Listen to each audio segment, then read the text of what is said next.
محرم الحرم کے چاند کا وظیفہ۔ جب آپ کو محرم الحرم کا چاند کی بشارت مل جائے یا پھر چاند نظر آ جائے تو پوری رات آپ کے پاس ہے۔ آپ نے پوری رات میں کسی بھی وقت 8 رکعت نماز نفل ادا کرنی ہے۔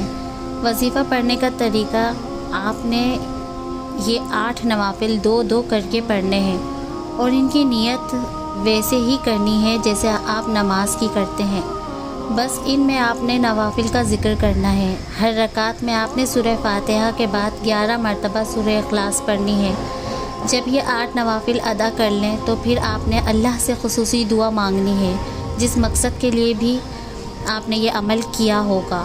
وظیفہ پڑھنے کے فوائد، آپ کو اس کا سب سے بڑا فائدہ یہ ہوگا کہ اللہ آپ کے تمام گناہوں کو معاف فرمائے گا۔ آپ جس مقصد کے لیے، جس حاجت کے لیے یہ عمل کریں گے، اللہ آپ کی حاجت کو پورا کرے گا۔ حاجت اور مقصد آپ کا جائز ہونا چاہیے۔